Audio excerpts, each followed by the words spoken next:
Hi అండి అందరికీ ఇవాళైతే video పెట్టడం అయితే లేట్ అయిందనమాట.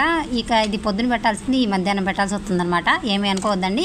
ఇక పొద్దున్నే అయితే ఉప్మా చేయడానికి అయితే రెడీగా ఉన్నా. మా పిల్లలు అయితే మమ్మీ ఉప్మా అస్సలు వద్దు అన్నారనమాట. ఈ హుసేన్ మీ ఉప్మా చేసిందంటే వేరే లెవెల్లో ఉండాల్సిందే అని అయితే ఉప్మా అయితే చేసేసిన అనమాట.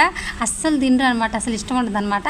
అయినా కూడా చేయాల్సి వచ్చింది. ఎలా తొందరగా అయితే చేద్దాము, తింటారులే ఎప్పటికప్పుడే, మళ్ళీ నేను ఉప్మా మర్చిపోతా చేయటం అనేది చేస్తున్నాను అనమాట. ఇంక నేను చేసే విధానం అయితే ఇంక దీంట్లో ఆల్రెడీ ప్రాసెస్ మొత్తం మీకు తెలిసిందేనాయా, మళ్ళీ ఇంక నేను చెప్పటం ఎందుకులేని చెప్పలేదనమాట. ఇలా కనుక ట్రై చేసి చూడండి. ఒక్కొక్కసారి ఒక్కొక్క విధంగా ఉప్మా తయారు చేసుకునే విధానం సూపర్ ఉంటుంది అనమాట. ఇంక ఇలా అయితే ఇంకా టేస్ట్ ఎక్కువ ఉంటుంది అనమాట. నాకైతే ఇలా అయితే నచ్చిద్ది కాబట్టి నేను కూడా తిన్ను ఉప్మా. పిల్లలకి మర్చిపోకుండా పెట్టాలి కాబట్టి అప్పుడప్పుడు వద్దన్నా కూడా ఇక చేసి పెట్టాను అనమాట. అసలు వద్దంటారు అనమాట. మా పెద్దోడైతే ఎంత బాగుంది ఉప్మా అనేది మొత్తం తినేసింది అనమాట. సరేలే కానీ కాఫీలు టీలు పాలు తాగిరా, నేనైతే ఇంకా చేపల కూర వేసుకొని కుమ్మేసిన అనమాట. ఓకేనా, బై మరి అందరికీ. నెక్స్ట్ వీడియో కలుద్దాం. ఓకేనా, బై మరి అందరికీ.